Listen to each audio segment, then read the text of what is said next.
All right, everyone, as of less than an hour ago, actually, Nancy Pelosi came out and gave an update saying that she was going to ask the U.S. House to draft articles of impeachment against Donald Trump. This is significant. It is an escalation of what's been going on. It did come fairly quickly in the wake of the testimony given by their so-called constitutional scholars, and I'll tell you why. I think they're striking while the iron's hot. Because what they got a chance to do the other day was have three people who are declared experts. They're clearly partisan. These are lifelong liberal individuals. They're not like it's not like you become unbiased because you have a law degree. That's not what happens. Three biased individuals, hand chosen by Schiff and Pelosi, came up to say this is textbook impeachment. Trump done goofed. He broke the law. He should be removed. He's a terrible man. And do the thing. It's sort of the darkest hour for the GOP side. This is the highlight of the Democrats' part of the impeachment process. The problem is Trump is not going to be removed from office. He's even not that likely to be properly impeached, possibly, because you have U.S. House members who are Democrats in areas where impeachment is vastly unpopular, where Trump won, or where the GOP has power, where the only Democrats that can win are sort of out-of-habit Democrats who happen to be blue dogs.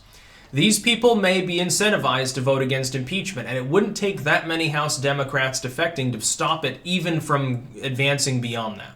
They may literally shoot down their own articles of impeachment. I don't know how many Democrats have to defect for that to happen. It is far more likely that that happens than that you have even a single Republican defector in the Senate.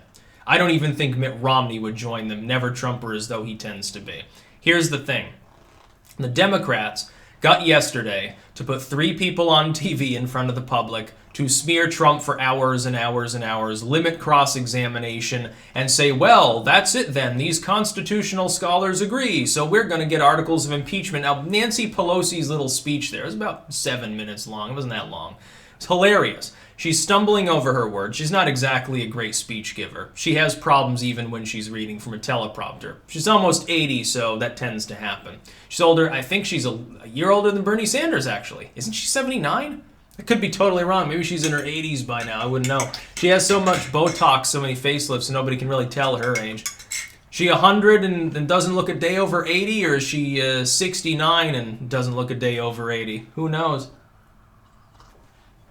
She gives her speech, starts it off with 2 minutes solid of nonstop fluff and decorum. Oh, when our founders drafted the Declaration of Independence, it is with great solemnity that they included impeachment in the processes of American government because they didn't want a dictator and stuff. And she's rambling about like abuse of power and the British and stupid stuff. Watching Nancy Pelosi, of all people, in front of the nation, invoke God, invoke patriotism, invoke love of country and civics and the Constitution. It just doesn't, optically, it doesn't work. It does work if you're a Democrat, but the thing is the Democrats already want him gone. They already want Trump gone. The Democrats support impeachment. The Republicans oppose it. It's the rest of the country. If you're properly debating someone, you're not trying to get your opponent to see eye to eye with you. The chances of that are slim. It doesn't matter how good you are at rhetoric, how great and charismatic you are. Chances are you lose on that token. You're trying to convince the passive bystander that's on the fence. Did Nancy Pelosi's speech, in my opinion, change the minds of any independent who's not already sold on impeachment? No. If they didn't pay attention yesterday, they might have paid attention to her speech, but that's Nancy Pelosi talking. Unless you've got to be kind of biased to the left to take Nancy Pelosi, I'm sorry, seriously at this point. Be if Mitch McConnell gives a speech, you think that some independent voter gives a fuck what Mitch McConnell thinks? Nobody gives a fuck about that. Now, the darkest hour for the Dems draws nigh. They'll draw up articles of impeachment, obstruction of justice, election interference. And by the way, bringing up the specter of election interference, isn't that a little bit old hat?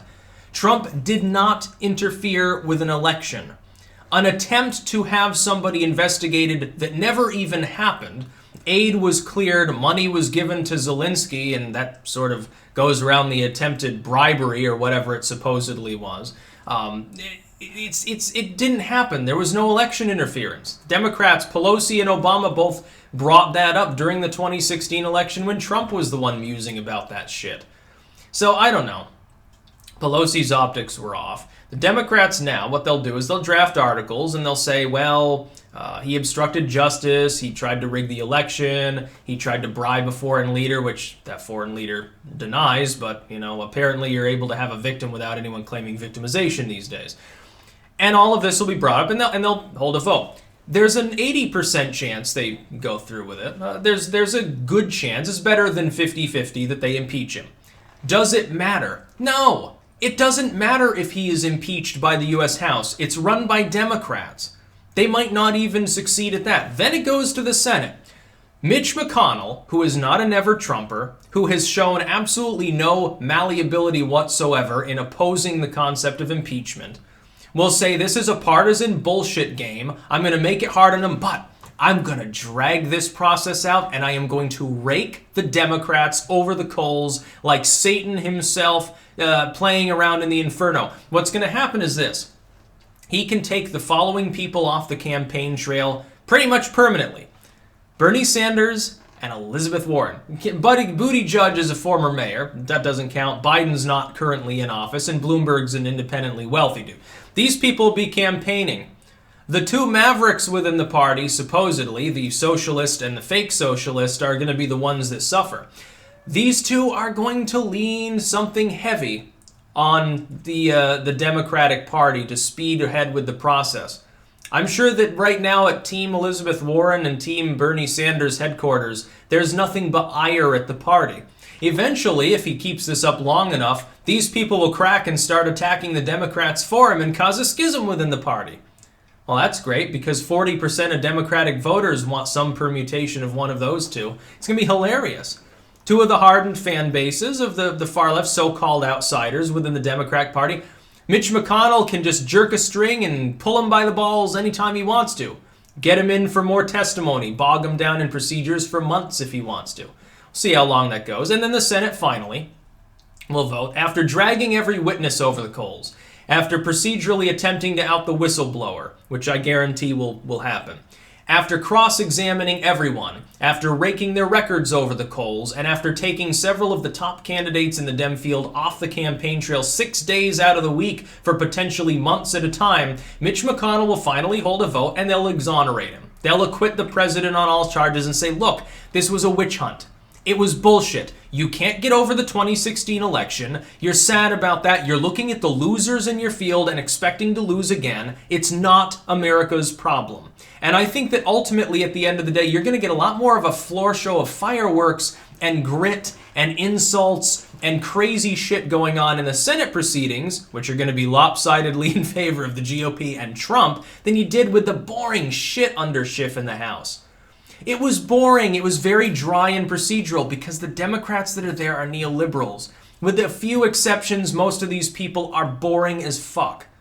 And other than Nunes and a few of these others, most of the Republicans were too. This is the Senate, though. Mitch McConnell's going to drop the rules and grill these people. It's going to be funny. It'll be way more worth watching. More Americans are going to tune into the Senate proceedings, especially now that Pelosi has very helpfully said that she wants articles. She spikes it. The Senate has to be involved. Mitch McConnell runs the Senate. It's just a matter of how long it takes them to have their impeachment vote. I suspect there's a good chance that impeachment will happen. I never expected, in a million years that Pelosi would be insane enough to start it. Unfortunately for her, what happened is the far left of the party forced her hand.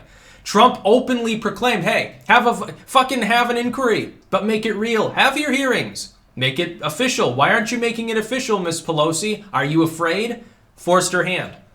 Forced her to belly up to the bar or back down completely. Now she has to go all in. She has to hold a vote. We've got at least one Dem House member saying that they won't vote for impeachment. At least one. I hazard a guess there might possibly be more. How many? I don't know. I don't know if it's enough to override. By the way, if an impeachment vote does fail, if you have enough House members, Democrats, say, vote, they abstain, they don't show up for the vote, they vote against, and it doesn't happen. If Trump is not impeached by the Democratic House, 2020 is over. The election is over. The Democrats will crash and burn.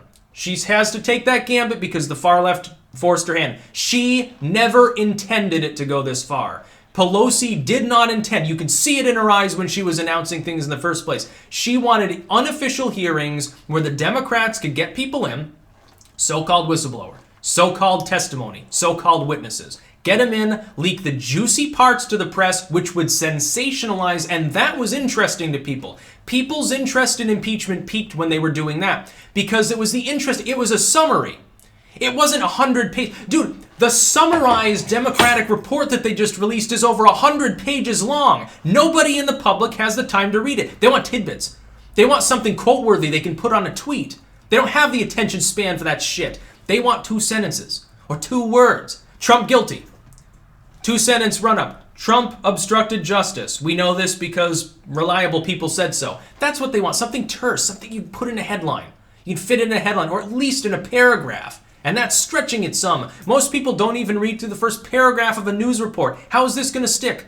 Pelosi's 7-minute speech is too long. The number of people that will watch this video to the end is 50-50. People don't have the attention span to give a fucking shit about this. In the Senate, it will go fast and hard, and then Mitch McConnell, if he's smart, will drag it out for months. Punish the Democrats, make them eat cake, drag it out for months, drag it out with procedures, and then finally hold a vote. And don't let them bully you into holding the vote early. No. Keep some of these people off. Make sure to keep Sanders off the campaign trail. I'll tell you why. Through New Hampshire. Make him lose New Hampshire. Punish him. He'll drop out. And then he'll bitch and moan. He won't have anyone to endorse it first. His fans will go nuts. And the Dems will try to blame it on McConnell. You know what they'll do? Especially if you deploy Trump-style propaganda. They're not going to blame the Republicans and Mitch McConnell for it.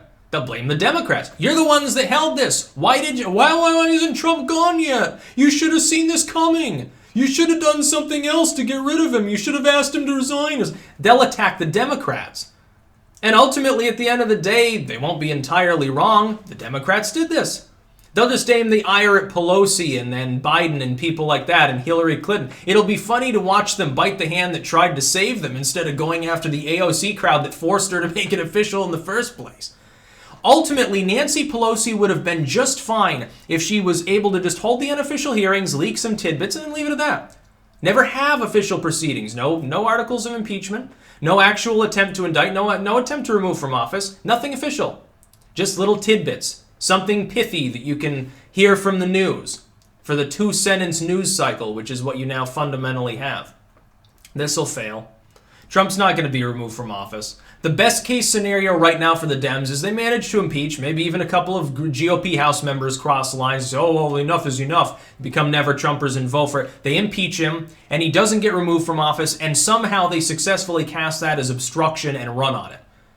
To cast as the problem is, if you look at polling on impeachment support barely polled above 50% for a brief period in early October. It's fallen off since then. It'll probably fall further now.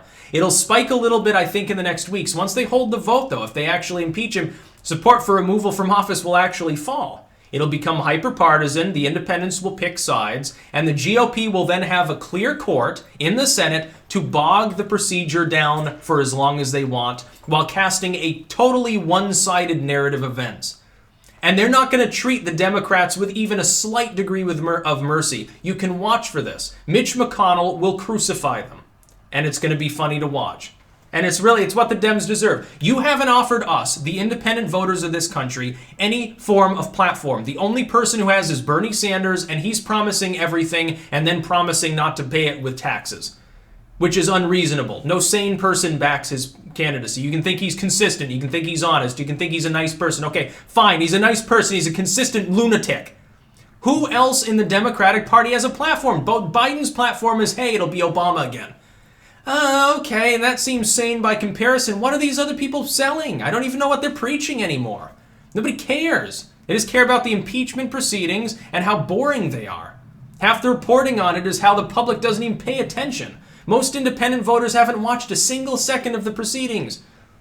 They see this, you'll hold a vote, everyone in the corporate media is, Trump is done for this time, for the 6th or 7th time this year, and for the 20th time since he fucking took office, and for the 100th time since he threw his hat in the ring in the first place. He's done for this time. This time, Yas Queen Slay, strong, empowered woman who don't need no man, Nancy Pelosi, is going to punch him in the cock and have him dragged out by his rapist Yeti pubes through the streets, kicking and screaming, and haul him off and dump him into the Potomac. It's not going to happen. It's a bunch of bullshit. That's what the far left wants. It's not what they're going to get. The best, they're going to get a partisan floor show, and the Senate will drag it out forever. Or Mitch McConnell will call a vote on day one, say, okay, yay or nay. The nays have it. He's fine. He's acquitted. Which I think would be a mistake. He's been handed one hell of a cudgel right now. If the Senate Republicans play this right, and I'm sure that Trump's been talking to him about this. Oh my goodness, the pain for Bernie Sanders and Elizabeth Warren, who are sitting senators, who won't be able to actively campaign, along with some of their surrogates. I think there are others. Is Cory Booker a senator or representative or former? I think Kamala was a House member, I think. So it wouldn't have affected her, but she drops out like a loser because she is a loser. Bloomberg and Buttigieg. The three white males are the ones in the top of the field that don't get affected by this. That's going to be great optics for the Democrats when they schedule the debate around the Senate proceedings. Again, you're going to have to schedule it on one day of the week because it's the only one you're going to be able to do it on. The public will be playing drinking games with those proceedings. Oh my goodness, alcoholism is definitely going to become a problem. That's about all. Peace out.